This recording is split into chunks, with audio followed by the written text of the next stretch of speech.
There are many in the audience tonight who have seen and experienced the impact junior achievement has on youth. I'll never forget that when I was just 8 years old, I wanted to start my own business. It was a lemon juice stand, and I added to my menu chocolate cake. It was very popular. That job did not last long because my Brazilian mother said, "Aline, you're embarrassing me. I feel so bad about you taking other people's money." I told her I'm just doing what I had seen in the American movies. My second business, that did not last long either. I began experimenting with a mixture of chocolate powder and other things I found in my parents' cabinet. I think it was a cherry liqueur. I heated it up on the stove and went from house to house selling to the neighbors. They loved it.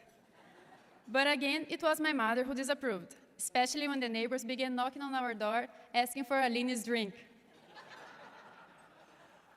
This time, my mother gave me a lesson in cost versus profit. You see, it was a very expensive liqueur.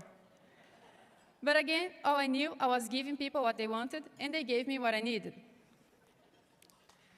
When I enrolled in Linwood High School, my marketing teacher, Mr. Hyde, and junior achievement really helped me see my opportunities, and they changed the way I thought about everything.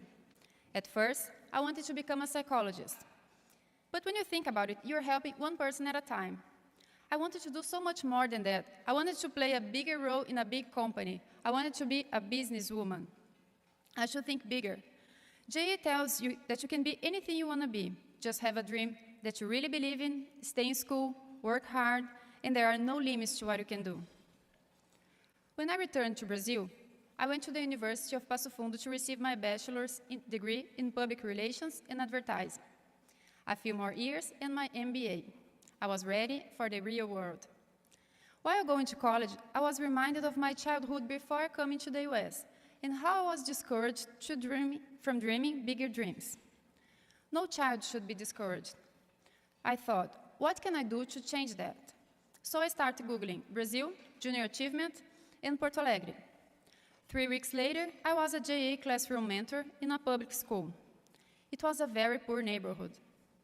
And in Brazil, for a child that is very poor, it is almost impossible to become successful. The opportunities just are not presented. They cannot dream what they cannot imagine. One of my students, whose name was Pedro, came up to me after class and said, "Aline, I have this dream." I said, "What is it?" And he goes, "Someday, I'll have a tent in the marketplace." Now, if you've been to Brazil, you would know that a tent is not a dream and does not provide a family with even basic needs. I wanted to say, no, dream bigger. Dream about owning your store, grow into a retail chain.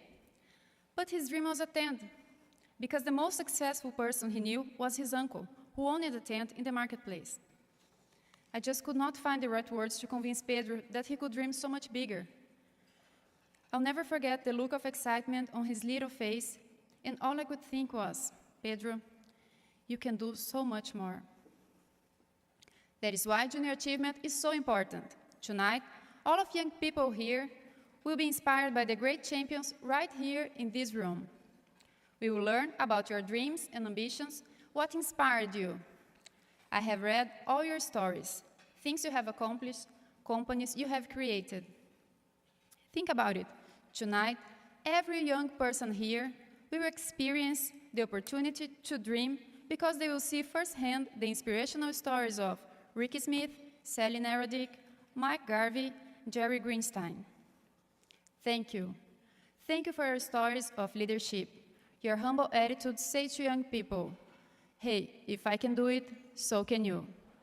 Thank you so much for giving me the chance to experience junior achievement.